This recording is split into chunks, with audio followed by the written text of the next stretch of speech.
The fluorescent lights buzzed overhead like angry wasps, casting harsh shadows across the polished concrete floor of Dragon's Den Mixed Martial Arts Academy.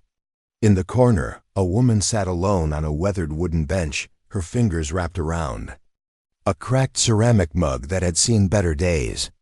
Steam rose from the black coffee inside, the only warmth in a room that felt as cold as a morgue, despite the California heat outside. Before we jump back in, tell us where you're tuning in from. And if this story touches you, make sure you're subscribed, because tomorrow I've saved something extra special for you. Sarah Chun adjusted her position on the bench, wincing slightly, as the rough wood caught on the frayed edge of her discount store workout clothes. The gray sweatshirt she wore had faded to the color of old dishwater, and the logo of some forgotten community college had long since cracked and peeled away. Her sneakers, purchased from a clearance rack 3 years ago, squeaked softly against the floor whenever she shifted her weight. Around her, the academy hummed with the kind of energy that money could buy. Chrome equipment gleamed under the tuned industrial lighting, and the walls were lined with championship belts, trophies, and photographs of fighters who had made it to the top. The air smelled of leather, sweat, and success, combination that seemed to whisper that this was a place for winners, not for women who looked like they'd wandered in from a yard sale. Sarah had been sitting on that bench for 47 minutes, watching the morning training session wind down. The advanced class was finishing their sparring rounds, and the sound of gloves hitting pads echoed through the space like a drumbeat of exclusion. She'd tried to catch the attention of one of the instructors 3 times, but each attempt had been met with the kind of dismissive glance usually reserved for solicitors or lost tourists. The woman behind the front desk, a blonde with perfectly manicured nails, and a tank top that probably cost more than Sarah's monthly grocery budget, had barely looked up when Sarah had approached earlier. "Open training starts at 6, she'd said without lifting her eyes from her phone screen. "That's when beginners can use the heavy bags. $25 for a day pass." Sarah had nodded and retreated to her bench, even though she'd already known the schedule by heart. She'd been studying this place for months, learning the rhythms and patterns of Dragon's Den from the outside looking in. She knew that the elite fighters trained at 10 in the morning, that the owner Marcus Rodriguez arrived at 9:30 sharp with his protein shake and his entourage, and that the real action happened in the back room where cameras weren't allowed and only the serious contenders were permitted to train. What she hadn't known was how it would feel to actually be here, surrounded by the casual wealth and confident swagger of people who belonged in places like this.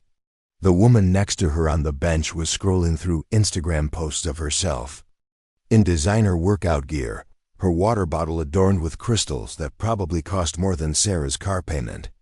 A group of men near the ring were discussing their weekend plans in Malibu, their voices carrying the easy confidence of people who had never had to choose between gym membership and rent money. The morning advanced class was dominated by 3 particular fighters who seemed to command the space like feudal lords surveying their domain. Jackson, the Hammer Morrison, was the unofficial leader of the group, a heavyweight with hands the size of dinner plates and a mouth that never seemed to stop moving. His black belt was worn soft from years of training, and the way he moved around the gym suggested he owned every square foot of it. The other fighters orbited around him like satellites, feeding off his energy and amplifying his presence. Next to him was Danny Lightning Rodriguez, Marcus's nephew and the gym's golden boy. At 28, he'd already made a name for himself in regional competitions, and his technique was as polished as his appearance. Everything about Danny was precise, from his perfectly fitted training gear to the way he wrapped his hands with military efficiency. He spoke in measured tones and rarely smiled, but when he did, it was usually at someone else's expense. The third member of their trio was Carlos the Viper Mendez, a welterweight who fought with the kind of calculated cruelty that made spectators uncomfortable. He was smaller than the other 2, but somehow more intimidating, with dark eyes that seemed to catalog every weakness in the room. Carlos had a habit of studying new people, like a predator sizing up potential prey, and Sarah could feel his attention, settling on her like a weight. The class had been running through advanced combinations for the past hour, and Sarah found herself unconsciously analyzing their movements.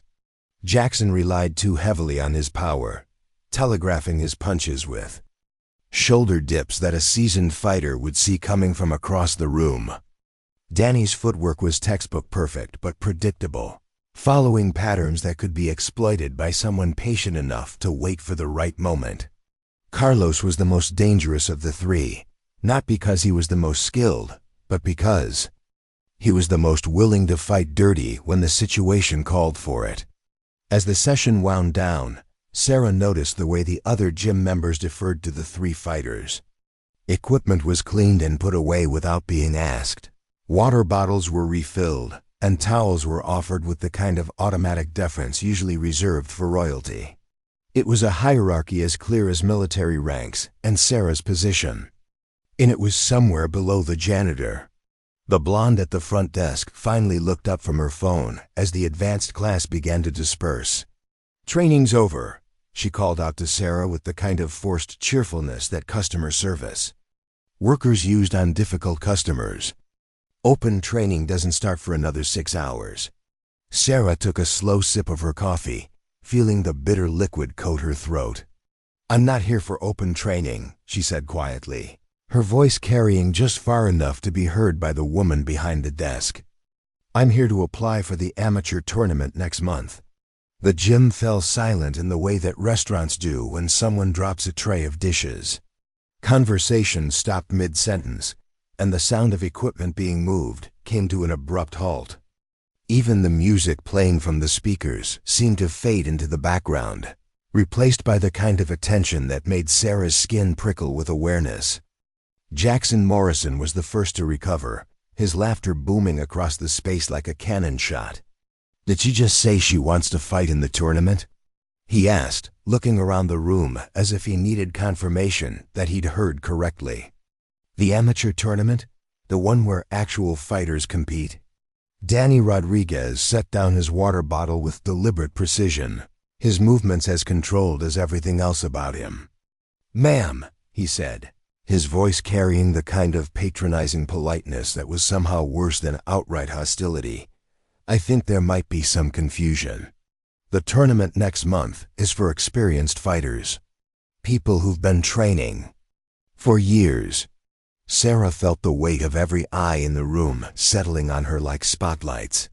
She could hear whispered conversations starting up around the edges of the space, fragments of words that cut through the air like thrown knives. "Who is she?" someone asked.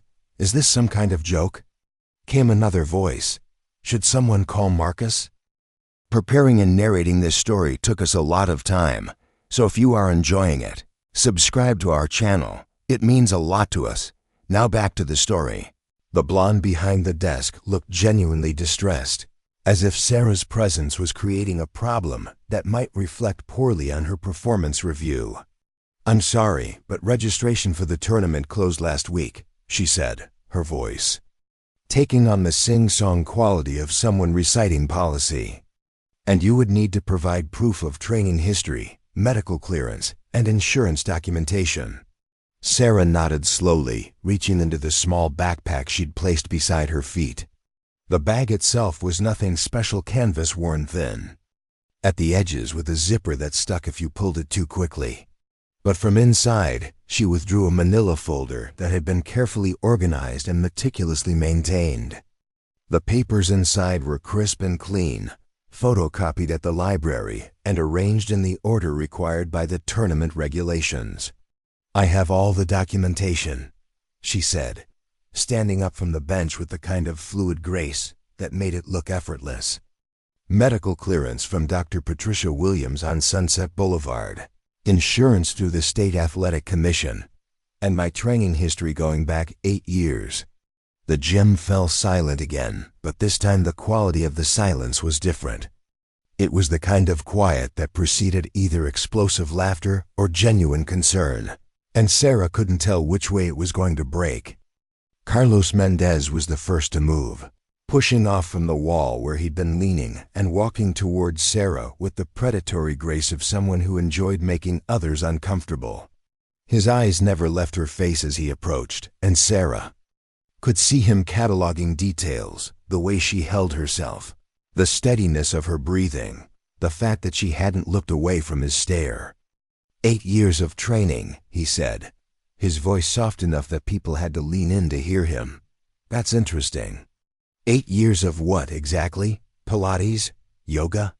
Maybe some kickboxing classes at the community center? Sarah could feel the room holding its breath, waiting for her response. She could sense the anticipation building like pressure in a closed system, ready to explode into laughter or mockery depending on what she said next. The smart thing would be to back down, to apologize for the misunderstanding and retreat to the safety of anonymity. The smart thing would be to recognize that she was outmatched, outnumbered, and completely out of her element. Instead, she met Carlos's stare with steady eyes and said, "Mixed martial arts. Brazilian Jiu-Jitsu, Muay Thai, boxing, and wrestling. I've been training seriously for 8 years, and I'm ready to compete."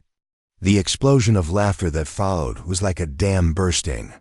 It started with Jackson Morrison's booming guffaw, and spread through the gym like wildfire, feeding on itself and growing louder with each person who joined in. The sound bounced off the walls and ceiling, creating an echo chamber of amusement that seemed to go on forever. "Oh, this is rich," Jackson said, wiping tears from his eyes. "Lady, I've been fighting professionally for 12 years. I've got 17 wins and 2 losses, and I've never seen you at any gym in the city. If you'd been training seriously for 8 years, somebody would know who you are." Danny Rodriguez shook his head with the kind of bemused expression reserved for particularly entertaining delusions. "Ma'am, with all due respect, this isn't a fitness class. This is serious competition. The fighters in that tournament have been preparing their entire lives for this. They're not going to go easy on you because you're a woman or because you're new. Some of these guys are borderline professional," added a voice from the back of the room. Sarah turned to see a stocky man with cauliflower ears and scars that spoke of countless hours in the ring. "They hit hard, they fight dirty, and they're not going to care about your feelings when they're trying to knock you out." The blonde behind the desk looked like she was watching a train wreck in slow motion. "Maybe you should consider starting with some beginner classes," she suggested, her voice strained with the effort of trying to be helpful. "We have a women's self-defense course that meets on Thursday evenings. It's much more appropriate for someone just starting out." Sarah felt the familiar burn of being dismissed, of being seen as less than what she was.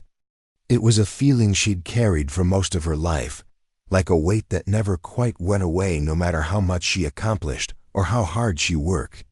The difference was that now in this moment, she had a choice about how to respond. "I appreciate the concern," she said, her voice calm despite the storm of emotions churning in her chest. "But I'm not just starting out. I've been training for this for a long time, and I'm ready to prove it." Carlos Mendez stepped closer, close enough that Sarah could smell the protein shake on his breath and see the small scar above his left eyebrow. "Prove it how?" he asked, his voice dropping to a whisper that somehow carried more menace than a shout. "By getting yourself hurt? By wasting everyone's time? By making women fighters look bad when you get demolished in the first round?" The room had gone quiet again, but this time it was the kind of silence that preceded violence.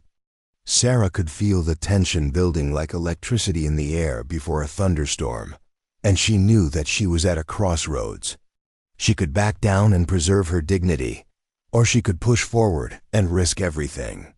"I can handle myself," she said, her voice steady despite the racing of her heart. "I've been training for this moment for 8 years, and I'm not going to let fear or doubt stop me now." Jackson Morrison laughed again, but this time there was less humor in it and more genuine disbelief. "Lady, you don't understand what you're getting yourself into. The guys in that tournament are killers. They eat people like you for breakfast and use the bones as toothpicks. Some of them are former college wrestlers," Danny added, his voice taking on the tone of someone explaining basic facts to a child. "Others have been boxing since they were 8 years old. These aren't weekend warriors playing at being tough. These are serious athletes who've dedicated their lives to this sport." Sarah could feel the weight of every assumption they were making about her, every stereotype. They were applying based on her appearance and her unfamiliarity with their world. She could see herself through their eyes, a middle-aged woman in discount clothes who didn't belong in their exclusive club.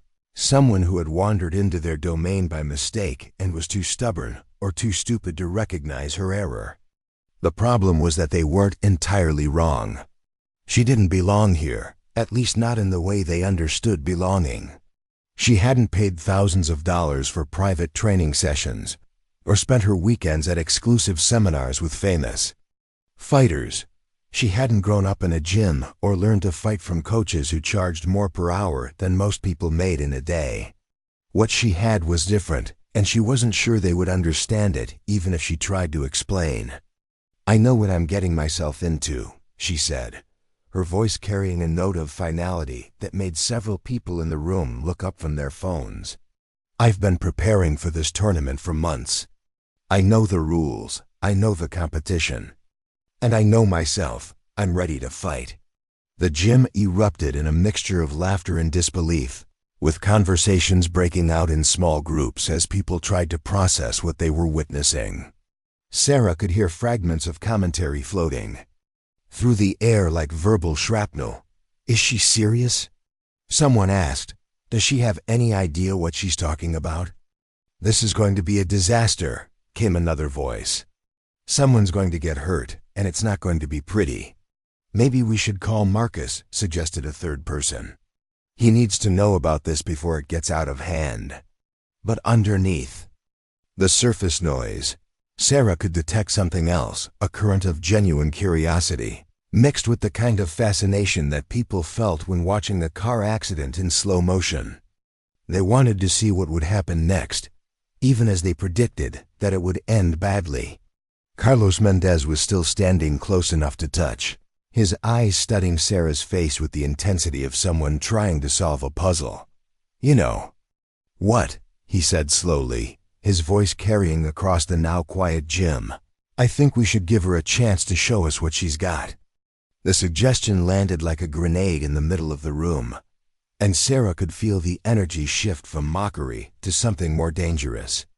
Jackson Morrison's eyebrows shot up, and Danny Rodriguez actually took a step forward, his usual composure cracking slightly. "Carlos," Danny said, his voice carrying a note of warning, "we don't know anything about her. She could get hurt, or worse, she could hurt someone else if she doesn't know what she's doing." "That's exactly why we need to find out," Carlos replied, his smile not reaching his eyes. "If she's as ready as she claims to be, then a little demonstration shouldn't be a problem. And if she's not—" He shrugged, letting the implication hang in the air like smoke. Sarah felt her pulse quicken, but not from fear. This was what she'd been hoping for, the chance to prove herself on her own terms rather than through paperwork and credentials. She'd known from the moment she walked through the door that words wouldn't be enough to convince these people. They needed to see her in action, needed to understand that she was more than the sum of her appearances. "What did you have in mind?" she asked, her voice steady despite the adrenaline beginning to course through her system. Carlos's smile widened, and for the first time since she'd entered the gym, Sarah saw genuine interest in his eyes. "Nothing too complicated," he said, his tone casual in the way that dangerous people often were. "Just a friendly sparring session. Light contact, nothing serious. Just enough to see if you can back up all that confidence with actual skill." The gym had gone completely silent now, and Sarah could feel the attention of every person in the room focused on her like a laser beam.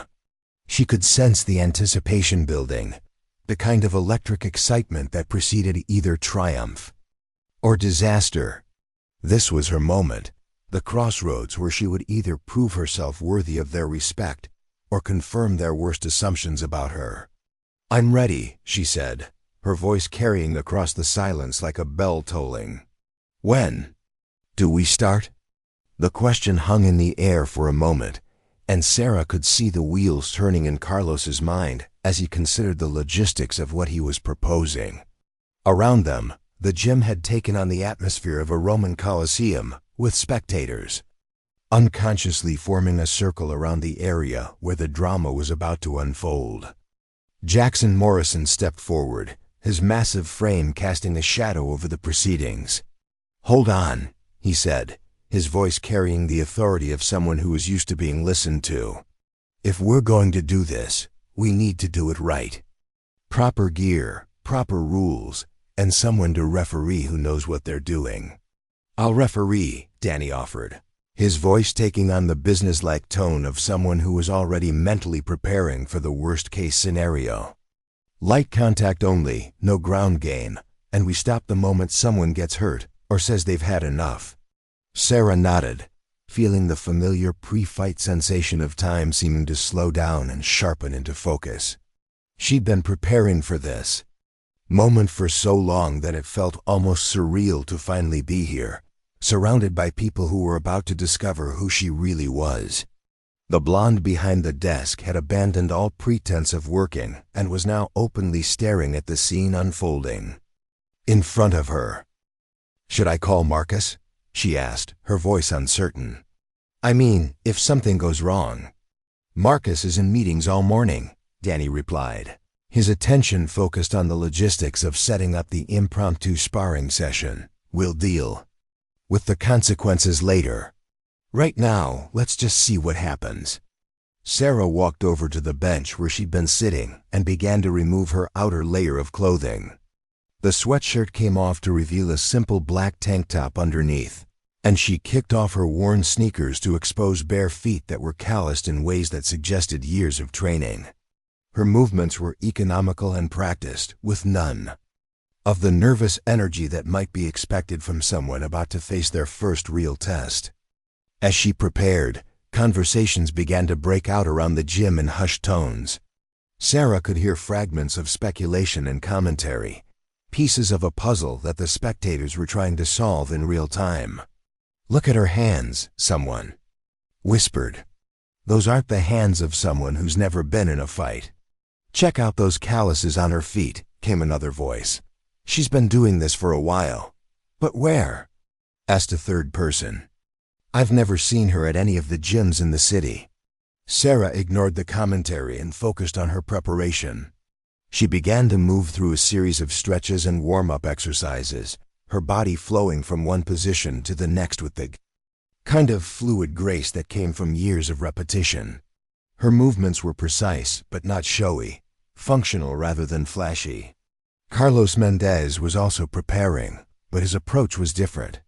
He moved with the confident swagger of someone who had never lost a fight he cared about, his warm-up routine designed as much to intimidate as to prepare. He shadowboxed with exaggerated movements, his fists cutting through the air with audible whooshes that made several spectators take an involuntary step backward. "You sure about this?" Jackson asked Sarah, his voice carrying what might have been genuine concern beneath the skepticism. Carlos isn't exactly known for his restraint, even in sparring sessions. Sarah looked up from her stretches, meeting Jackson's eyes with a steady gaze. "I'm sure," she said simply. "This is what I came here for." The gym had transformed into something resembling an underground fight club, with spectators forming a rough circle around the area that would serve as their makeshift ring. Someone had turned off the music, and the only sounds were the whispered conversations of the audience and the soft thud of feet moving across the mats. Danny Rodriguez positioned himself at the edge of the circle, his role as referee lending an air of officialdom to the proceedings. "All right," he called out, his voice carrying the authority of someone who had done this before. "Light contact only." No kicks to the head, no elbows, no knees. This is about technique, not about trying to hurt each other.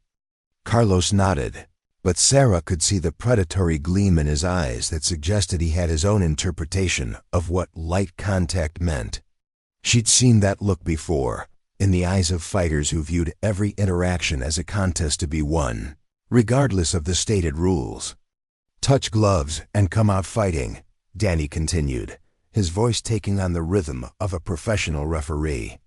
"I'll stop it if anyone gets hurt or if things get out of hand." Sarah and Carlos approached each other in the center of the circle, their gloves touching briefly in the traditional gesture of respect.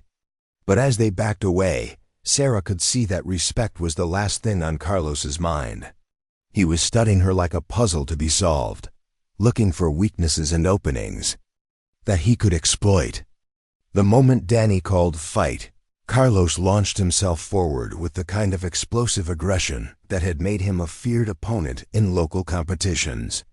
His first combination was a blur of movement designed to overwhelm and intimidate. A flurry of punches that would have dropped most casual fighters before they knew what hit them. But Sarah wasn't most fighters. She moved like water, flowing around Carlos's attacks with an economy of motion that made his aggressive style look clumsy by comparison. Her feet barely seemed to touch the ground as she circled away from his. Power shots, her head moving in subtle patterns that made his punches miss by inches. The gym fell completely silent as the spectators tried to process what they were seeing. This wasn't the one-sided beatdown they'd expected. This was something else entirely. Something that challenged every assumption they'd made about the woman in the discount clothes. Carlos's second combination was more calculated, designed to cut off Sarah's movement and trap her against the edge of the circle. But again, she seemed to anticipate his strategy, stepping into his attack at the exact moment when his balance was compromised and his defenses were down.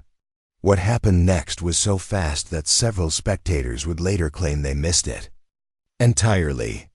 Sarah's counterattack was a thing of beauty, a perfectly timed uppercut that caught Carlos flush on the chin and sent him stumbling backward.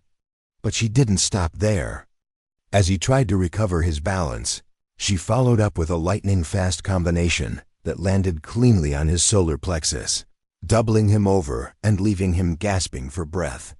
The entire exchange lasted less than 10 seconds, but it was enough to change the atmosphere in the gym completely. The laughter and mockery that had greeted Sarah's arrival were replaced by stunned silence and the kind of attention that fighters earned through demonstration rather than reputation.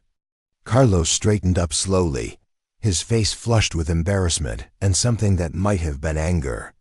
"Lucky shot," he muttered, his voice carrying just far enough to be heard by the spectators. "Let's try that again." But Sarah had already stepped back, her hands dropping to her sides in a gesture that suggested the demonstration was over. "I think that's enough," she said, her voice calm despite the adrenaline still coursing through her system. "I've made my point." The gym erupted in confused chatter as spectators tried to process what they'd witnessed. Some were questioning their own eyes, wondering if they'd somehow missed something that would explain how a woman they'd been mocking minutes earlier had just outclassed one of their top fighters. Jackson Morrison was the first to find his voice, his usual bravado replaced by something that sounded almost like respect. "Where did you learn to fight like that?" he asked, his tone completely different from the mocking laughter that had greeted Sarah's arrival. Sarah picked up her sweatshirt from the bench, pulling it on over her tank top with the same economical movements she'd used in the ring. "I told you," she said simply. "I've been training for 8 years. I know what I'm doing." But the question of where she'd been training still hung in the air like smoke. In a city where everyone knew everyone else in the fighting community, Sarah's skills were a mystery that demanded explanation. Fighters of her caliber didn't just appear out of nowhere. And they certainly didn't train in secret for 8 years without someone noticing.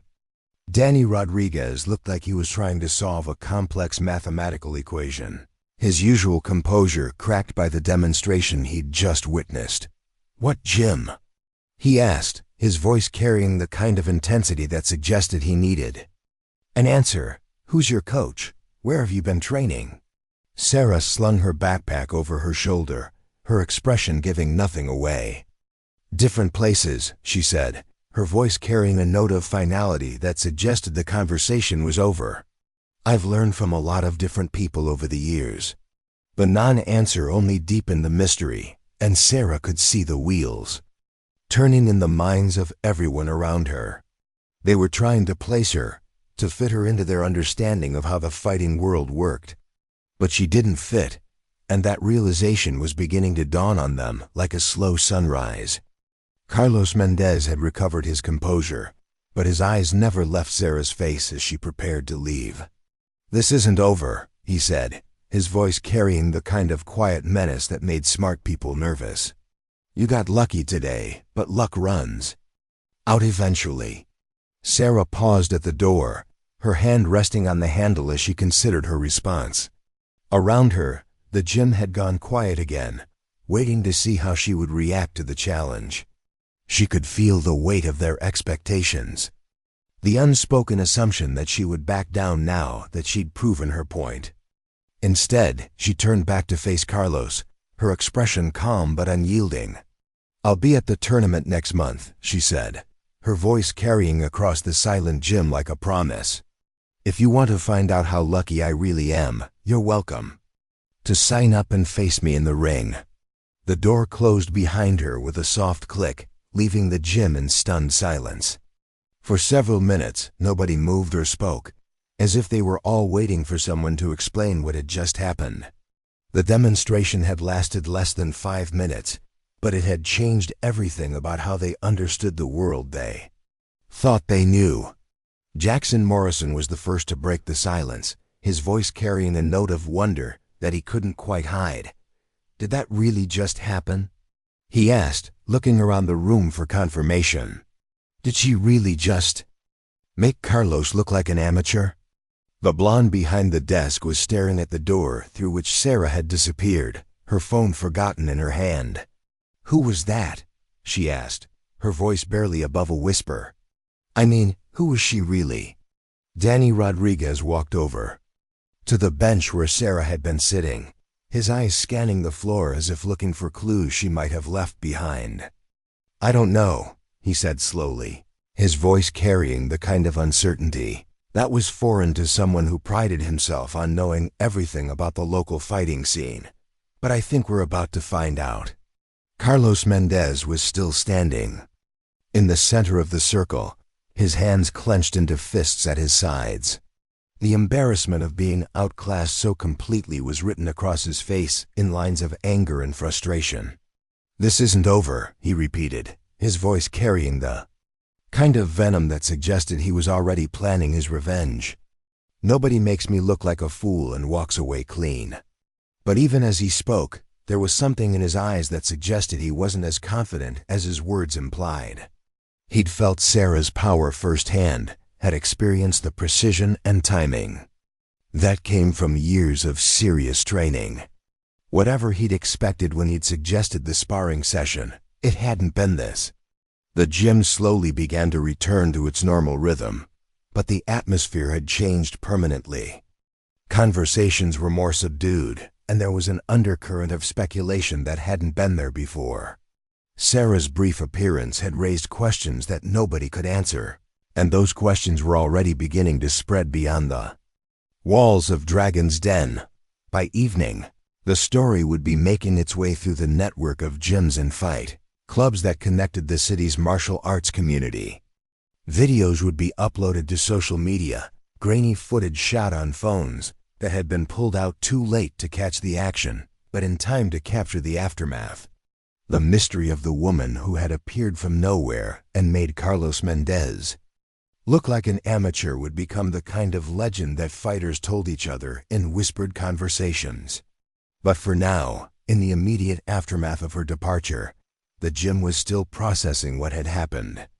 The laughter and mockery that had greeted Sarah's arrival seemed like a distant memory, replaced by the kind of respect that had to be earned through demonstration rather than reputation. As the morning wore on and the regular training sessions resumed, one thing became clear to everyone present. They had all just witnessed something extraordinary. A woman they had dismissed as a pretender had proven herself to be something else entirely. Something that challenged their assumptions about what a fighter looked like and where real skill came from. The question now was not whether Sarah would show up at the tournament next month, but whether any of them were prepared for what she might do when she got there. The woman who had walked into their gym that morning had been a mystery. The woman who had walked out was something much more dangerous. She was a proven fighter with nothing left to lose and everything to prove.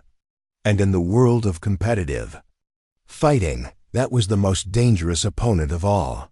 The news of what happened at Dragon's Den spread through the underground fighting circuit like wildfire through dry grass. By the time the sun had set on that Tuesday evening, Sarah Chun's name was being whispered in gyms across 3 counties, though nobody seemed to know who she really was or where she had come from. Marcus Rodriguez received the call while he was finishing a late dinner at his favorite steakhouse downtown. The voice on the other end belonged to Tommy "The Tank" Sullivan, a former heavyweight who now ran a small gym in the warehouse district. Tommy's voice carried the kind of excitement that usually preceded either very good news or very bad news. "Marcus, you need to hear this," Tommy said without preamble. "Word is spreading about some woman who walked into your place today and made Carlos look like he was fighting in slow motion. Is it true?" Marcus set down his fork and leaned back in his chair, his mind already racing through the implications. "Where did you hear this?" "Everywhere," Tommy replied. "I've got 3 different people telling me they saw video of Carlos getting dropped by some lady in a thrift store sweatshirt. My guys are saying she moved like water and hit like lightning. They're calling it the upset of the year, and nobody even knows her name." Marcus felt a familiar tightness in his chest, the same sensation he'd experienced years ago, when he'd been managing fighters and a dark horse had emerged from nowhere to upset his carefully laid plans. "I'll call you back," he said, ending the conversation and immediately dialing the gym. The phone rang 6 times before Danny Rodriguez picked up, his voice carrying the strained quality of someone who had been fielding similar calls for hours. "Uncle Marcus, I was wondering when you'd call." "Tell me what happened," Marcus said, his voice carrying the authority of someone who expected complete honesty. "And don't leave anything out." Danny's account of the morning's events was precise and detailed, but Marcus could hear the confusion underneath his nephew's words. This wasn't how their world was supposed to work.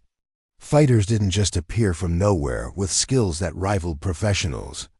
There were systems in place, networks of coaches and gyms that tracked talent from the amateur ranks through to the professional level.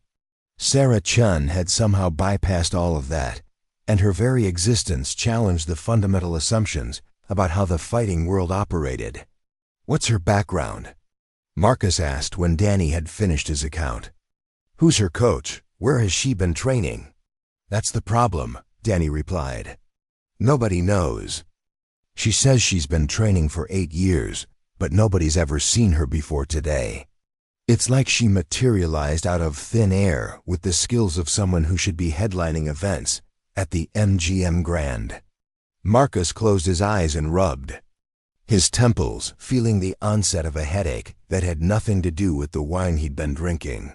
His gym's reputation was built on exclusivity and excellence, on the idea that Dragon's Den was where the elite came to train and compete. The presence of an unknown quantity like Sarah Chun threatened that carefully cultivated image in ways that went far beyond simple embarrassment. "Is she registered for the tournament?" he asked, though he suspected he already knew the answer. "She submitted all the paperwork before she left," Danny confirmed. "Medical clearance, insurance, training history, the works. Everything looks legitimate, but something doesn't add up. You don't develop skills like that in secret, not in this city." After ending the call, Marcus sat in the parking lot of the restaurant for 20 minutes, his mind working through the various scenarios that Sarah's emergence might represent. The optimistic interpretation was that she was simply a talented amateur who had been training at some unknown facility and was ready to step into the spotlight. The pessimistic interpretation was that she represented something more complicated, a disruption to the carefully maintained hierarchy that kept Dragon's Den at the top of the local food chain. Either way, he needed to know more about her before the tournament arrived. The next morning, Marcus arrived at Dragon's Den 2 hours earlier than usual, his laptop bag slung over his shoulder and his mind focused on research. He'd built his reputation on knowing everything there was to know about the local fighting scene, and Sarah Chun represented the first significant gap in his knowledge in over a decade. The gym was empty except for the cleaning crew, who nodded respectfully as Marcus made his way to his office. The space was a testament to his success as both a fighter and a businessman, with championship belts lining the walls and photographs documenting his journey from amateur competitor to gym owner and promoter. Marcus opened his laptop and began the methodical process of tracking down every piece of information he could find about Sarah Chun. He started with the obvious sources: State Athletic Commission records, amateur competition databases, and the membership rolls of every legitimate gym within a 100-mile radius. The results were frustratingly sparse. Sarah Chun appeared in the State Athletic Commission database as a registered amateur with a clean medical history and current insurance, but her record showed no previous competitions. Her training history listed 3 different gyms over the past 8 years, but when Marcus called those facilities, he received responses that only deepened the mystery. The first gym, a small facility in East Los Angeles, confirmed that Sarah had trained there for approximately 2 years, but described her as a quiet student who attended classes regularly, but never participated in sparring sessions or competitions. The owner, a former bantamweight named Elena Vasquez, remembered Sarah as someone who was technically proficient, but seemed more interested in learning than in testing herself against others. She was always asking questions, Elena told Marcus during their phone conversation. Not the usual questions about how to hit harder or how to look more intimidating. She wanted to understand the science behind everything. Why certain techniques worked, how to read an opponent's body language, what made the difference between good fighters and great ones. The second gym, located in a strip mall in Riverside, had a similar story. Sarah had trained there for 2.5 years, primarily focusing on grappling and ground fighting. The head instructor, a Brazilian jiu-jitsu black belt named Roberto Santos, described her as one of the most dedicated students he'd ever encountered. She never missed a class, Roberto explained. Rain or shine, she was always there 30 minutes early and stayed 30 minutes late. Her technique was flawless, but she never wanted to roll with the advanced students. She said she wasn't ready yet, that she needed more time to develop her skills. The third gym, a boxing-focused facility in downtown Los Angeles, provided the most intriguing piece of the puzzle. Sarah had trained there for 3 years under the guidance of Angela the Hammer Washington, a former Olympic boxer who had transitioned to coaching after her competitive career ended due to injury. When Marcus called Angela, her voice carried a note of surprise that suggested she hadn't expected to hear Sarah's name in connection with competitive fighting. Sarah Chun? I haven't heard from her in over a year. She was one of my best students. But she always said she was training for personal reasons, not competition. What kind of personal reasons? Marcus asked, sensing that this conversation might provide the breakthrough he needed. Angela was quiet for a long moment before responding. She never talked about it directly, but I got the impression that she was preparing for something specific. Not a tournament or a title fight, but something personal. She trained like someone who knew exactly what she was preparing for, even if she never told the rest of us what it was. The pieces of information Marcus gathered throughout the morning painted a picture of someone who had approached martial arts training with the systematic, thoroughness of a scientist conducting research. Sarah had spent 8 years moving between different gyms and different disciplines, absorbing knowledge and techniques from multiple sources, while carefully avoiding the kind of high-profile sparring and competition that would have brought her to the attention of the broader fighting community. It was a training methodology that made perfect sense if someone was preparing for a specific goal that required them to remain under the radar until they were ready to emerge. The question was what that goal might be and why Sarah had chosen now to reveal herself. Marcus was still pondering these questions when Carlos Mendez arrived for the afternoon training session, his usual swagger notably absent. The younger fighter moved through his warm-up routine with mechanical precision, but Marcus could see the tension in his shoulders and the way his eyes kept drifting toward the bench where Sarah had sat the previous day. "How are you feeling?" "About yesterday?" Marcus asked, his tone carefully neutral. Carlos looked up from the heavy bag he'd been working, sweat already beginning to bead on his forehead despite the relatively light workout. "I'm fine," he said, his voice carrying the kind of forced confidence that fooled nobody. "She got lucky with a couple of shots, but it wasn't anything serious." Marcus nodded, but he could see through the bravado to the uncertainty underneath. Carlos Mendez was a fighter who had built his reputation on being able to read opponents and exploit their weaknesses. The fact that Sarah had surprised him so completely was clearly eating at him in ways that went beyond simple embarrassment. "What did you think of her technique?" Marcus asked, genuinely curious about Carlos's professional assessment. Carlos paused in his workout, his expression becoming more thoughtful. "That's the weird part," he said slowly. "Everything she did was textbook perfect, but it wasn't like she was following a specific style or system. It was like she had taken the best parts of different approaches and combined them into something new." The observation aligned with what Marcus had learned from his research. Sarah's training history suggested someone who had deliberately exposed herself to multiple martial arts disciplines, learning from different coaches and different philosophies before synthesizing that knowledge into her own unique approach. "Are you worried about facing her in the tournament?" Marcus asked, watching Carlos's reaction carefully. The question hung in the air for a moment before Carlos resumed his workout with increased intensity. "I'm not worried about anything," he said, his voice carrying an edge that suggested the opposite. "If she wants to step into the ring with real competition, she's going to learn the difference between a lucky day at the gym and an actual fight." But even as he spoke, Marcus could see the doubt in Carlos's eyes. The younger fighter was beginning to understand that Sarah Chun represented something outside his experience, a type of opponent he had never encountered before. And in the world of competitive fighting, the unknown was always the most dangerous adversary. As the afternoon training session progressed, Marcus noticed subtle changes in the atmosphere at Cosenfeld, Dragon's Den. The usual casual confidence that characterized his fighters had been replaced by something more focused and intense. Word of Sarah's demonstration had spread not just beyond the gym, but back into it, creating a feedback loop of speculation and anticipation that was affecting everyone's training.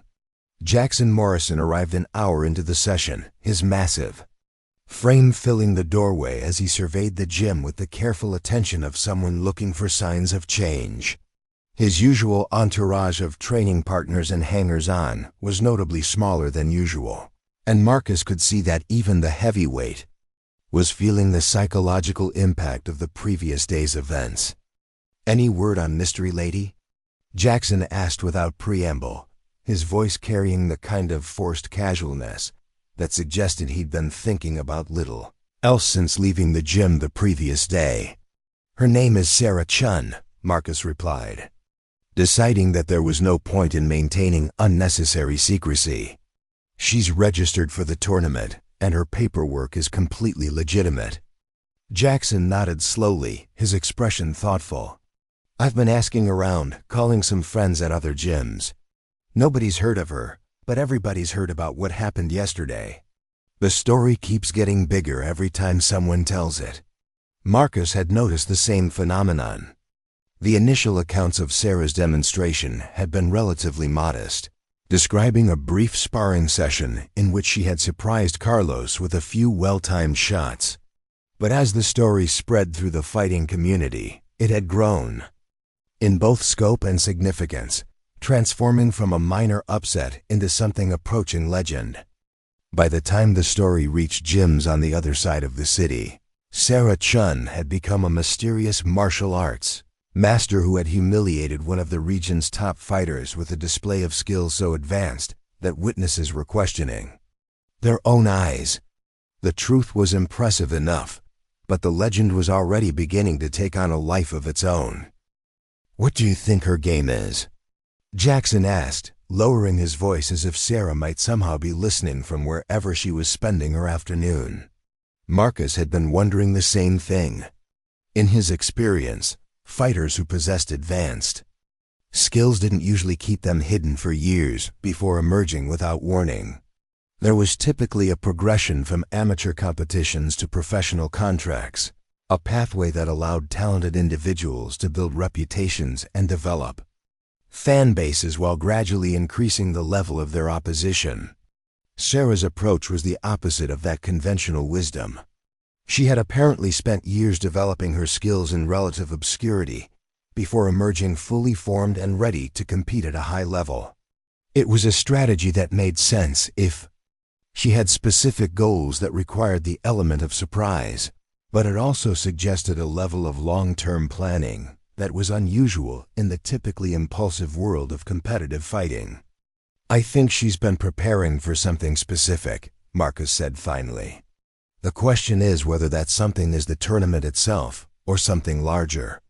The conversation was interrupted by the arrival of Danny Rodriguez, who burst through the gym's front entrance with the kind of urgency usually reserved for genuine emergencies. His face was flushed with excitement, and he was holding his phone like it contained information that might change everything. "You need to see this," Danny said, approaching Marcus and Jackson with quick, decisive steps. "I just got off the phone with Miguel Santos at Warrior's Edge. He says Sarah Chun was at his gym this morning, asking about training facilities and sparring partners." Marcus felt his pulse quicken. Warrior's Edge was one of the few gyms in the city that could legitimately claim to rival Dragon's Den in terms of the quality of its fighters and training programs. If Sarah was shopping around for additional training opportunities, it suggested that she was taking the upcoming tournament more seriously than anyone had anticipated. "What did she want?" Marcus asked, his mind already working through the implications. "That's the interesting part," Danny continued. "Miguel says she wasn't looking for coaching or instruction. She was asking about fighters who might be willing to participate in intensive sparring sessions over the next 3 weeks. She offered to pay double the usual rate for quality training partners." The information sent a chill down Marcus's spine. In his experience, fighters who were willing to pay premium rates for high-level sparring partners were typically preparing for career-defining opportunities. Professional boxers did it before title fights, and mixed martial artists did it before signing with major organizations. It wasn't the kind of preparation that amateur fighters typically undertook for local tournaments. Did Miguel give her what she wanted? Jackson asked, his voice carrying the same concern that Marcus was feeling. "He referred her to 3 different fighters," Danny replied.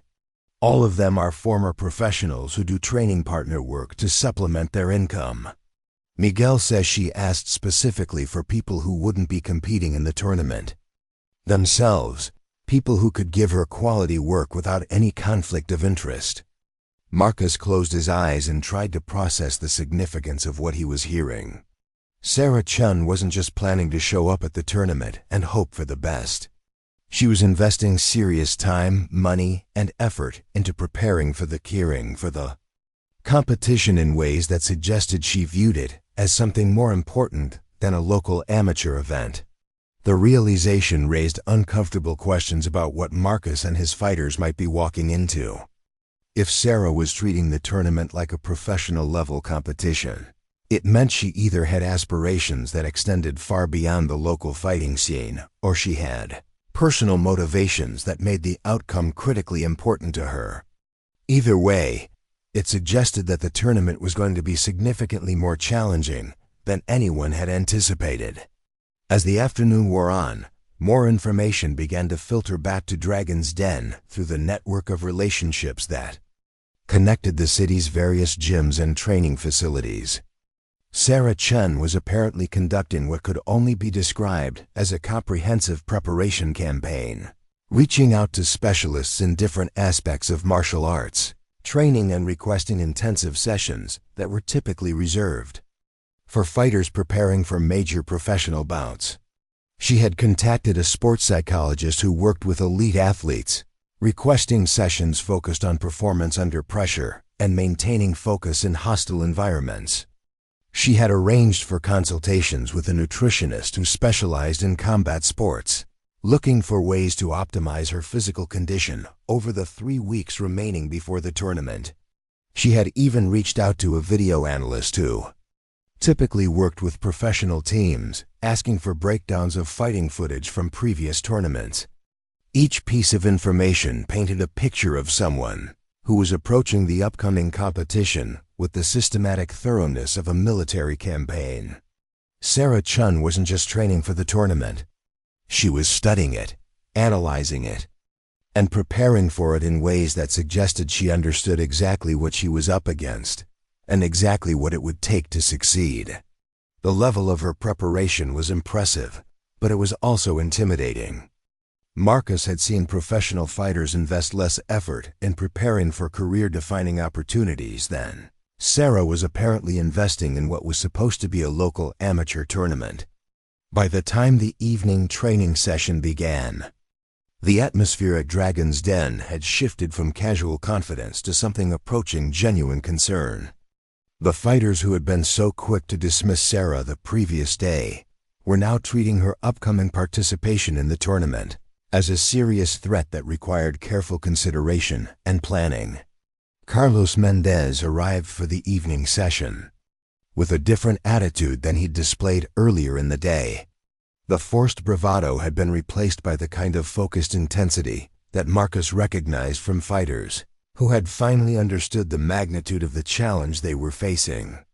"I want to bring in some training partners," Carlos announced without preamble.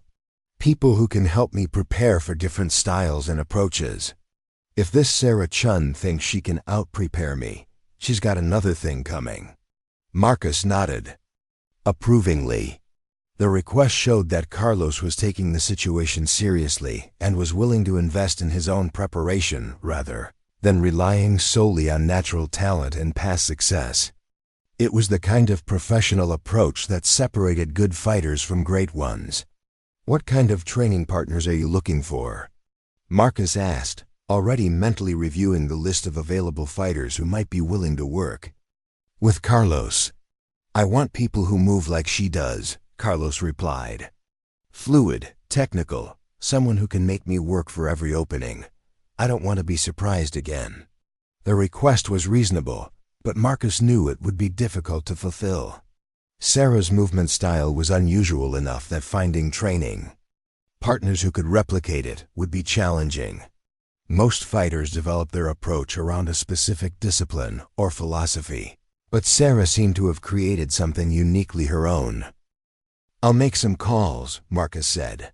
"But you should also be prepared for the possibility that she's going to show up with techniques and strategies that nobody's seen before. That seems to be her specialty." Carlos nodded grimly, his expression suggesting that he was already coming to the same conclusion. "Then I need to be ready for anything," he said. Because losing to her once was embarrassing. Losing to her in front of a crowd would be career-ending. The comment highlighted the stakes that had suddenly emerged around the tournament. What had been planned as a relatively low-key local competition was now being viewed as a potential launching pad for Sarah Chun's entrance into the broader fighting world. If she performed well against established local competitors, it would legitimize her skills and potentially open doors to higher-level opportunities.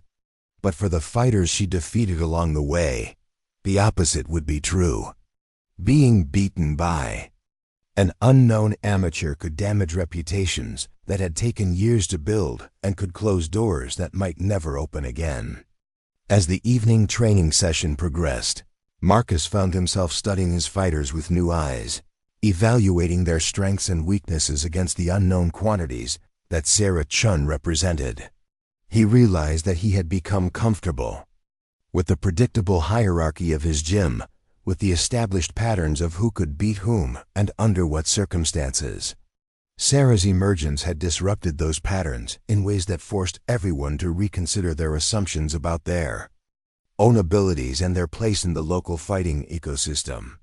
It was uncomfortable, but Marcus had to admit that it was also potentially beneficial.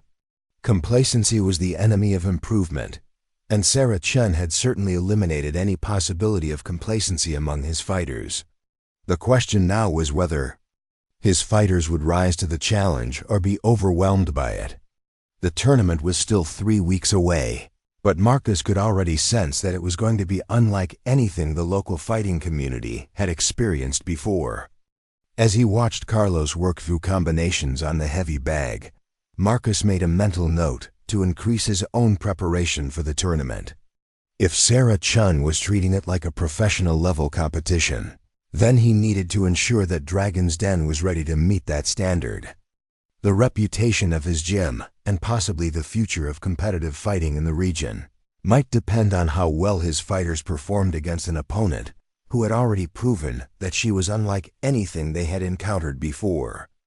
The evening session ended with an unusual sense of purpose and determination.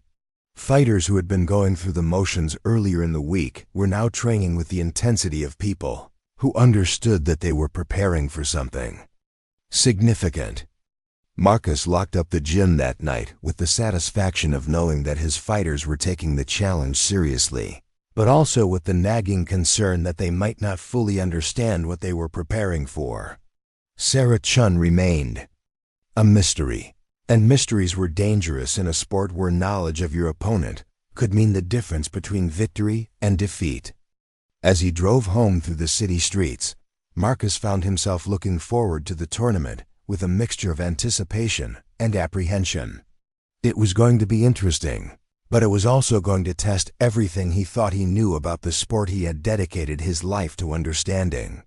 Sarah Chun had appeared in their world like a stone thrown into still water, and the ripples were already spreading in directions that nobody could predict. The only certainty was that by the time the tournament was over, the local fighting landscape would be forever changed. Whether that change would be for better or worse remained to be seen, but Marcus was increasingly convinced that it would be significant. And in a sport where change often came suddenly and without warning, that was both thrilling and terrifying in equal measure. The tournament venue buzzed with an energy that Marcus Rodriguez had never experienced in 15 years of organizing. Amateur competitions. The Riverside Community Center had been transformed into something resembling a professional fighting arena, complete with elevated seating, professional lighting, and 3 separate competition rings that would allow multiple fights to proceed simultaneously throughout the day. What struck Marcus as unusual wasn't the physical setup, which was standard for regional tournaments, but the atmosphere among the spectators and competitors. Word of the mysterious Sarah Chun had spread far beyond the local fighting community, drawing curious observers from gyms across Southern California who wanted to witness what was being called the most anticipated amateur tournament in recent memory. The betting pools that had started as casual wagers among gym members had evolved into something more sophisticated, with odds being calculated and updated in real time, based on insider information and speculation about Sarah's true capabilities. The early money had favored the established fighters from Dragon's Den, but as more details about Sarah's intensive preparation had leaked out, the odds had shifted dramatically. Marcus stood near the registration table, watching as competitors checked in and received their tournament brackets. The process was normally routine. But today it carried an undercurrent of tension that made even mundane interactions feel charged with significance. Fighters who typically greeted each other with casual familiarity were instead studying potential opponents with the intensity of chess masters analyzing a complex position. Sarah Chun arrived exactly 30 minutes before the registration deadline. Her appearance as understated as it had been during her visit to Dragon's Den 3 weeks earlier. She wore the same faded sweatshirt and worn sneakers, carrying the same battered backpack and maintaining the same quiet composure that had initially led people to dismiss her as irrelevant. But the reaction to her arrival was entirely different from what it had been at the gym. Conversations stopped mid-sentence as heads turned to track her movement across the venue floor. Phones appeared as if by magic, with spectators and competitors alike attempting to capture video footage of the woman whose skills had become the subject of so much speculation and debate. Marcus watched as Sarah approached the registration table, her expression giving no indication that she was aware of the attention focused on her. The volunteer handling check-ins was Lisa Martinez, a former amateur boxer who had been helping with tournament organization for over 5 years. Lisa's hands trembled slightly as she located Sarah's paperwork, and Marcus could see the younger woman struggling to maintain her professional composure. "Sarah Chun," Sarah said simply, her voice carrying clearly in the suddenly quiet space around the registration area. Lisa nodded quickly, her movements more hurried than necessary as she located the appropriate forms and medical clearances. "Everything appears to be in order," she said, her voice carrying a note of nervous excitement. "You're scheduled for the women's lightweight division, with your first match at 11:30. Sarah accepted her competitor badge and tournament information packet with the same calm efficiency she had displayed at Dragon's Den. She glanced briefly at the bracket sheet, her eyes moving methodically down the list of names and matchups. But her expression revealed nothing about her thoughts or concerns regarding the competition she would face. The women's lightweight division had attracted 8 competitors, creating a bracket that would require 3 victories for anyone hoping to claim the championship. Sarah's first opponent was Maria Santos, aggressive striker from a gym in San Bernardino, who had won 2 previous regional tournaments and was considered one of the favorites in the division. Maria was everything that Sarah was not: young, flashy, and eager to engage with the media attention that the tournament was receiving. She had arrived earlier in the morning wearing branded training gear and accompanied by a team of coaches and training partners who treated her like a minor celebrity. Her social media presence was carefully curated to project an image of confidence and skill, and she had been giving interviews to local sports bloggers about her expectations for the tournament. When Maria caught sight of Sarah at the registration table, her reaction was immediate and telling. The confident smile that had been her default expression throughout the morning faltered slightly, and Marcus could see her reassessing the woman she had undoubtedly heard described in increasingly dramatic terms over the past 3 weeks. "That's her?" Maria asked one of her coaches, her voice carrying just far enough for Marcus to overhear. "She doesn't look like much." The comment drew a few chuckles from Maria's entourage, but Marcus noticed that the laughter sounded forced and uncertain. The stories about Sarah's capabilities had grown in the telling, but they had also created an atmosphere of uncertainty that was affecting everyone's confidence in their ability to predict the tournament's outcome. Sarah completed her registration process and moved away from the table without acknowledging the attention focused on her. She found an empty section of bleachers near the back of the venue and settled in to observe the early matches, her notebook appearing once again as she began to study the fighting styles and strategies of the competitors she might face later in the day. The tournament's opening ceremony was brief and professional, with Marcus delivering remarks about sportsmanship and safety that he had given dozens of times before. But even his standard comments carried additional weight given the unusual circumstances surrounding this particular competition. He found himself emphasizing the importance of respect for all competitors, regardless of their background or previous experience, and he made a point of noting that the tournament was open to any qualified fighter who met the eligibility requirements. The early matches proceeded according to the established schedule, but Marcus could sense that the attention of most spectators was focused more on studying Sarah Chun than on the action in the rings. She had become the unofficial main event of the tournament, even though her first fight was still hours away. As the morning progressed, Marcus found himself paying closer attention to Maria Santos than he normally would to a preliminary competitor. Maria's warm-up routine was impressive, showcasing the kind of athletic ability and technical skill that had made her successful in previous competitions. Her striking combinations were crisp and powerful, and her movement around the ring demonstrated the confidence of someone who was comfortable with being the center of attention. But Marcus also noticed subtle signs of tension that suggested Maria was feeling the pressure of being Sarah's first opponent.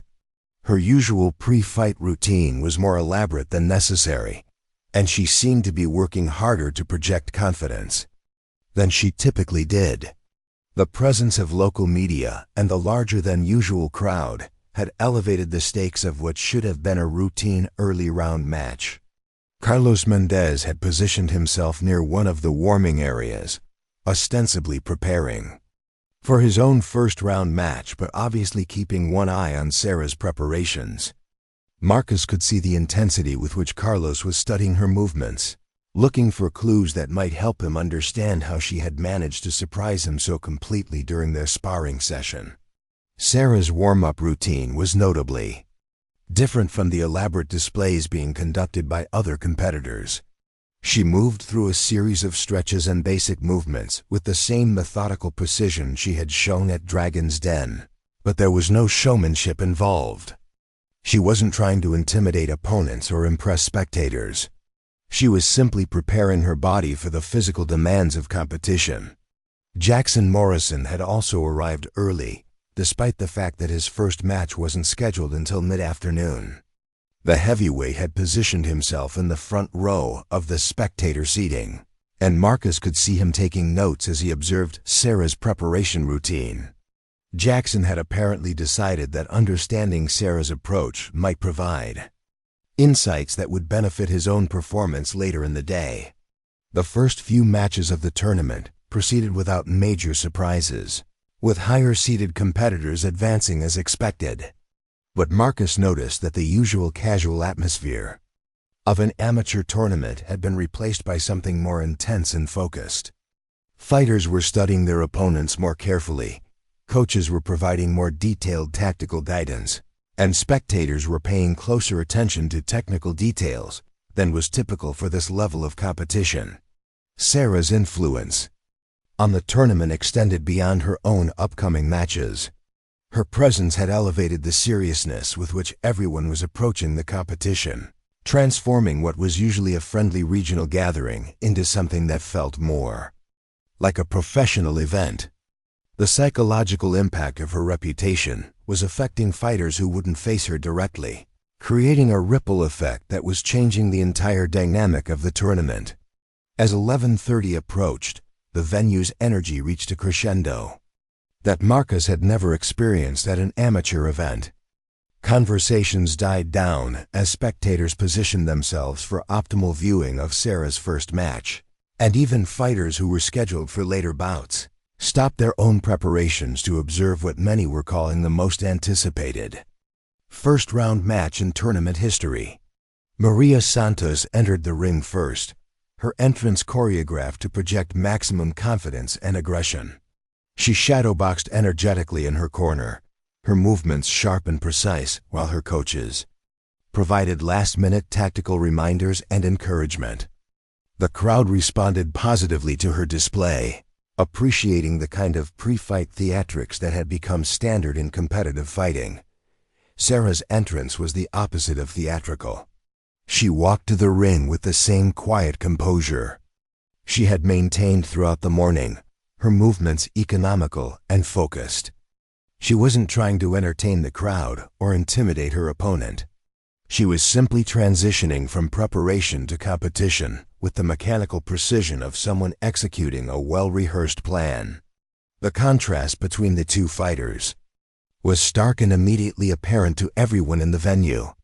Maria represented the modern approach to amateur competition, athletic, aggressive, and media-savvy, with the kind of polished presentation that sponsors and promoters valued.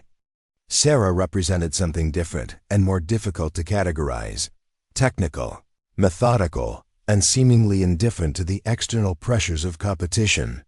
The referee called both fighters to the center of the ring for final instructions, and Marcus could see the difference in their psychological states written clearly on their faces. Maria was energized by the crowd's attention and clearly eager to begin the fight, her body language projecting the kind of confident aggression that had served her well in previous competitions. Sarah listened to the referee's instructions with the same calm attention she had shown to everything else throughout the morning. Her breathing was controlled, her posture was relaxed, and her eyes were focused on the referee rather than on her opponent or the crowd. She appeared to be treating the upcoming fight as a technical problem to be solved rather than a dramatic contest to be won. When the referee stepped back and signaled for the fight to begin, the venue fell silent in a way that Marcus had never experienced at an amateur tournament. The usual background noise of casual conversation and movement had been replaced by the kind of focused attention typically reserved for championship bouts or professional events. Maria opened the fight exactly as Marcus had expected, with an aggressive combination designed to establish dominance and test Sarah's defensive capabilities. Her striking was technically sound and delivered with genuine power, the kind of opening assault that had overwhelmed less experienced opponents in previous tournaments. But Sarah's response was unlike anything Marcus had seen in 15 years of amateur competition. She moved with the kind of fluid precision that suggested an understanding of timing and distance that went far beyond what was typical for fighters. At this level, her defensive movements weren't reactive. They were anticipatory, as if she had already calculated the trajectory and timing of Maria's attacks before they were fully developed. The first exchange lasted less than 30 seconds, but it was enough to establish the fundamental dynamic that would define the rest of the fight. Maria was fighting with passion and aggression, relying on her athletic ability and previous success to carry her through the technical challenges of the match. Sarah was fighting with a kind of calculated precision that suggested she had already analyzed every possible scenario and was simply executing the optimal response to each situation. As it developed, the crowd's reaction was immediate and telling. The initial excitement over Maria's aggressive opening had been replaced by a kind of fascinated silence as spectators tried to process what they were seeing. This wasn't the competitive back and forth that characterized most amateur fights. This was something closer to a technical demonstration of superior skill and preparation. Maria's second combination was more desperate than the first, with increased power and aggression that reflected her growing understanding that her normal approach wasn't working against this particular opponent. But desperation led to technical mistakes, and Sarah capitalized on those mistakes with the kind of counter-striking that Marcus associated with much more experienced fighters. The end came suddenly and decisively. Maria committed to a powerful right hand that should have been her best chance to change the momentum of the fight. But Sarah had anticipated the attack and positioned herself to exploit the opening that the punch would create. Her counter was a perfect example of technical precision combined with tactical intelligence. A short left hook that caught Maria flush on the jaw and sent her stumbling backward into the ropes. The follow-up combination was delivered with the kind of calculated efficiency that left no doubt about the outcome. 3 quick strikes to Maria's midsection doubled her over, and a perfectly timed uppercut sent her to the canvas with the kind of finality that ended fights immediately and permanently. The referee's count was almost unnecessary. Maria made a token effort to rise at 7, but it was clear that the fight was over. She remained on one knee as the count reached 10, her head hanging as she tried to process what had just happened to her. The venue erupted in a mixture of amazement and disbelief. The fight had lasted less than 2 minutes, but those 2 minutes had been enough to confirm every speculation about Sarah's capabilities and to establish her as a legitimate threat to win the entire tournament. Marcus found himself applauding, despite his conflicted feelings about what he had just witnessed. From a purely technical standpoint, Sarah's performance had been flawless. She had demonstrated the kind of ring intelligence and striking precision that coaches spent years trying to develop in their fighters. But the ease with which she had dispatched a previously successful competitor was also somewhat unsettling, raising questions about the competitive balance of the tournament and the appropriateness of allowing such an obviously superior fighter to compete at the amateur level. Sarah's reaction to her victory was as understated as everything else about her approach to the tournament. She helped Maria to her feet and offered a brief word of encouragement before leaving the ring with the same quiet composure she had maintained throughout the day. There was no celebration, no acknowledgement of the crowd's reaction, and no apparent awareness that she had just delivered one of the most dominant performances in the tournament's history. As Sarah returned to her seat in the bleachers, Marcus could see the impact of her victory rippling through the venue. Fighters who had been scheduled to face her in later rounds were now reassessing their strategies with obvious concern. Coaches were huddling with their athletes, providing reassurance and tactical adjustments that reflected the new reality of what they might be facing. The tournament continued with its scheduled matches, but the atmosphere had been permanently altered by what everyone had just witnessed. Sarah Chun was no longer a mystery or a curiosity. She was now a proven commodity whose skills had been demonstrated under competitive conditions. The remaining question was not whether she could fight, but whether anyone in the tournament could fight well enough to beat her. Marcus watched as Carlos Mendez began his own warm-up routine for his upcoming match, and he could see the additional intensity that Sarah's performance had created. Carlos was no longer preparing for a routine tournament fight. He was preparing for what might be the most important competition of his amateur career. If he advanced through his bracket, he would likely face Sarah in the division finals, and that potential matchup was already being discussed as the unofficial main event of the entire tournament. The psychological warfare had begun in earnest. Sarah had fired the first shot with her devastating victory over Maria Santos, and now every other fighter in the venue was forced to respond to the new reality of what excellence looked like at this competition. The amateur tournament that Marcus had organized as a routine regional event had been transformed into something much more significant, and the transformation was just beginning. As the afternoon matches continued, Marcus found himself studying the bracket sheets with new eyes, calculating potential matchups and trying to predict how the tournament might unfold. The easy assumptions about favorites and likely outcomes had been shattered by Sarah's first performance, and now everything was uncertain except for the growing consensus that this tournament would be remembered as a watershed moment in the local fighting community's history. The mystery of Sarah Chun was being replaced by the reality of Sarah Chun, and that reality was proving to be even more impressive than the speculation had suggested. Whatever happened in the remaining rounds of the tournament, it was already clear that the competitive landscape had been permanently altered by her arrival. The semifinal round arrived with an electricity that transformed the community center into something resembling a professional arena. Sarah's second match had been equally decisive, ending in 90 seconds with her opponent unable to continue after a precisely delivered body shot sequence that left her gasping on the canvas. The pattern was becoming clear to everyone present. Sarah Chun wasn't just winning her fights. She was dismantling opponents with surgical precision that spoke to years of dedicated study and preparation. Carlos Mendez stood in the corner of the warm-up area, his hands wrapped and his mind focused on the reality that had crystallized throughout the afternoon.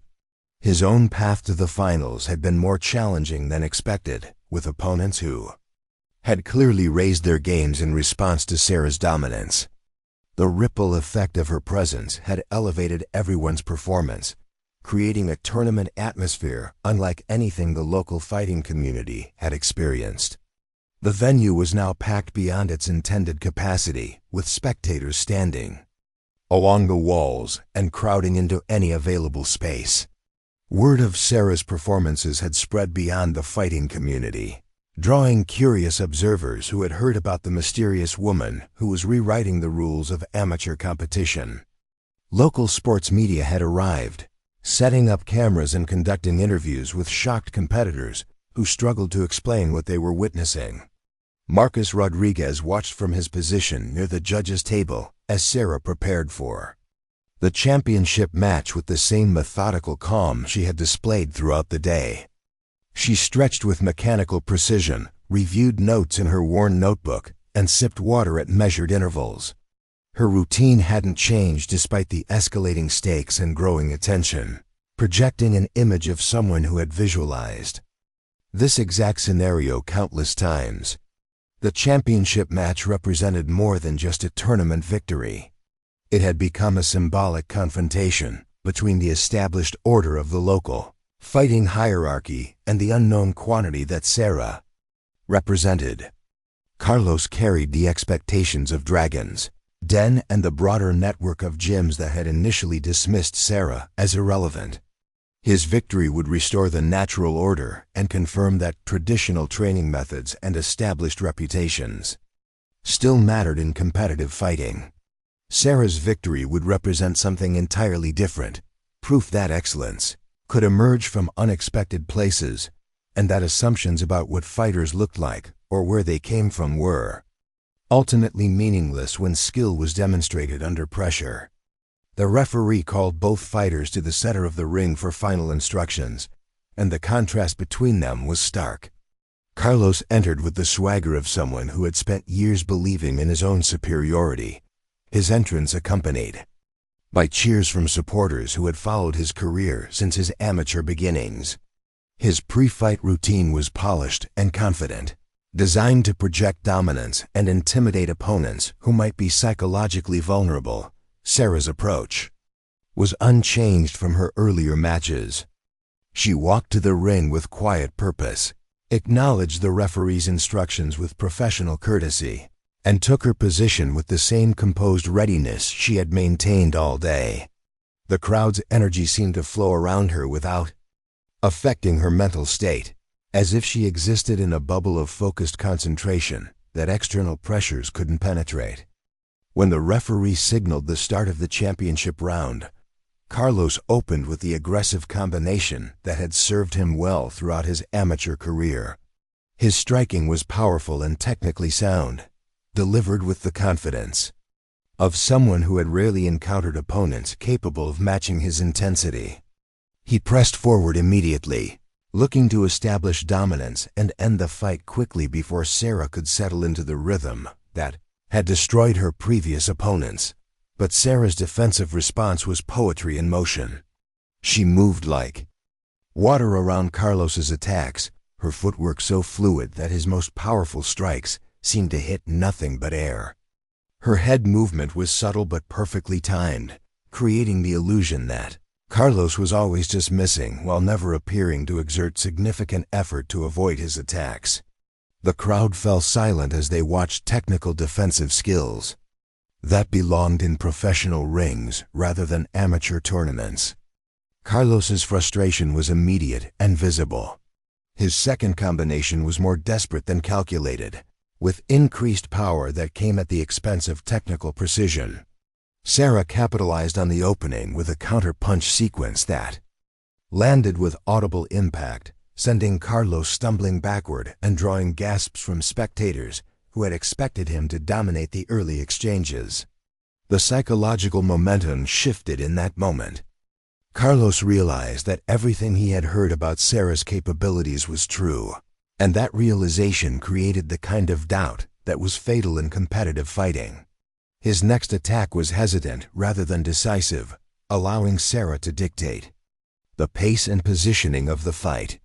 What followed was a masterclass in tactical fighting.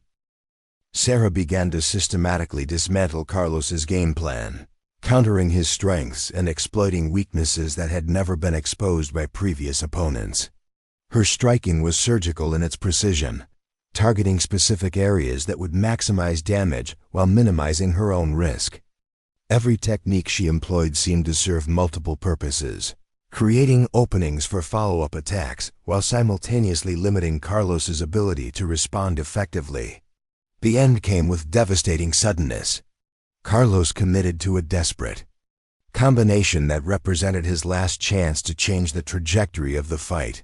But Sarah had anticipated the sequence and positioned herself to exploit the opening it would create. Her counter was a perfect left hook that caught Carlos flush on the temple, sending him crashing to the canvas with the finality of a judge's gavel. The referee's count was academic. Carlos attempted to rise at 8 but collapsed back to the canvas, his legs unable to support his weight. The fight was over, and with it, any remaining questions about Sarah Chun's legitimacy as an elite fighter. The venue erupted in a mixture of amazement and disbelief that threatened to overwhelm the building's structural capacity. Spectators who had arrived as skeptics were now on their feet, applauding a performance that transcended the boundaries of amateur competition. The woman they had initially dismissed was now standing in the center of the ring as an undisputed champion, having destroyed every opponent with technical precision that spoke to years of dedicated preparation. Sarah's reaction to victory was characteristically understated.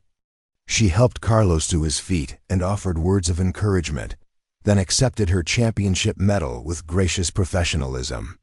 There was no showboating, no dramatic celebration, and no acknowledgement that she had just accomplished something that would be remembered as one of the most dominant tournament performances in regional fighting history. As the official ceremonies concluded and the crowd began to disperse, a transformation was already taking place in the conversations and speculation surrounding Sarah's future. The question was no longer whether she could fight at a high level, but how high that level might extend. Professional promoters in attendance were already making mental notes about potential opportunities, and established fighters from other regions were reassessing their own capabilities in light of what they had witnessed. Marcus Rodriguez approached Sarah as she prepared to leave the venue, his expression reflecting the complicated mixture of respect and concern that had defined his relationship with her emergence. "Congratulations," he said simply, his voice carrying genuine admiration for what she had accomplished. "Thank you," Sarah replied, her tone as modest as it had been during her first visit to Dragon's Den 3 weeks earlier. "It was a good tournament. Everyone fought well." Marcus studied her face, looking for some indication of what she planned to do next, but her expression revealed nothing beyond polite satisfaction with the day's results. "What's next for you?" he asked, voicing the question that everyone in the fighting community would be asking in the days to come.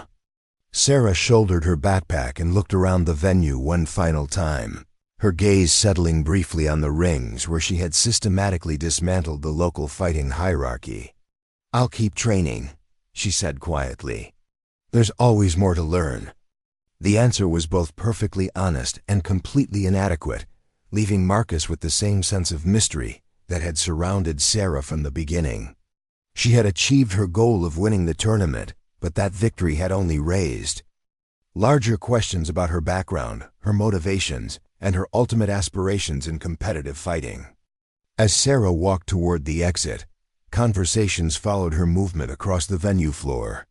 Fighters who had dismissed her weeks earlier were now studying her with the respect reserved for proven champions. Coaches were already planning training, adjustments based on techniques they had observed during her matches. The ripple effects of her tournament victory would spread through the fighting community for months, changing how fighters prepared and how coaches evaluated talent. But perhaps the most significant change was psychological. Sarah Chun had proven that excellence could emerge from unexpected places, and that assumptions about fighters' backgrounds or appearances were ultimately meaningless when skills were demonstrated under pressure. She had forced an entire community to reconsider their prejudices and expand their understanding of what championship-level fighting looked like. The blonde receptionist from Dragon's Den, who had initially dismissed Sarah as lost maintenance. Staff now watched her departure with something approaching awe. The transformation in her perception was complete and irreversible, representing the broader shift that Sarah's emergence had created throughout the local fighting world. Carlos Mendez sat in his corner, still recovering from the knockout that had ended his championship aspirations. The physical damage would heal within days, but the psychological impact would last much longer. He had been forced to confront the reality that natural talent and traditional training methods weren't sufficient when facing opponents who approached. Fighting with Sarah's level of systematic preparation and technical precision. Jackson Morrison had watched the championship match from the front row, his notebook filled with observations about Sarah's techniques and strategies. The heavyweight had initially planned to dismiss her as a lucky amateur, but her performance had forced him to acknowledge that she represented something he had never encountered in years of competitive fighting. His own training would be forever changed by what he had witnessed. The tournament's aftermath would generate speculation and analysis that continued for weeks. Video footage of Sarah's matches circulated through social media and fighting forums, with technical experts attempting to deconstruct her approach and identify the sources of her training. But the mystery of her background remained intact, adding to the legend that was already beginning to form around her emergence. Local gyms experienced a surge of interest from fighters who wanted to understand how someone could develop such advanced skills while remaining unknown to the established fighting community. Training methods that emphasized technical precision over flashy athleticism gained popularity, and coaches found themselves fielding questions about systematic preparation that they had never considered before. Sarah Chun had accomplished more than winning a tournament. She had challenged the fundamental assumptions of an entire fighting community and forced everyone to reconsider their understanding of what excellence looked like. Her victory represented proof that true skill transcended superficial appearances and that dedication to systematic improvement could overcome any social or economic disadvantage. The woman who had walked into Dragon's Den 3 weeks earlier as a figure of mockery had walked out of the tournament as an undisputed champion whose skills commanded universal respect. Her transformation from unknown amateur to recognized elite fighter had been accomplished through demonstration rather than promotion, proving that authentic excellence would always find a way to reveal itself when given the opportunity. As the community center returned to its normal quiet state, janitors began the process of cleaning up the debris left by the day's excitement. But the impact of what had occurred within those walls would resonate far beyond the physical space, changing lives and careers in ways that participants were only beginning to understand. Sarah Chun had proven that they were wrong to laugh when she said she could fight. Her victory was complete, definitive, and transformative, establishing her as a force that would reshape the competitive landscape for years to come. The woman they had underestimated had become the fighter they would never forget. Up next, you've got 2 more standout stories right on your screen. If this one hit the mark, you won't want to pass these up. Just click and check them out.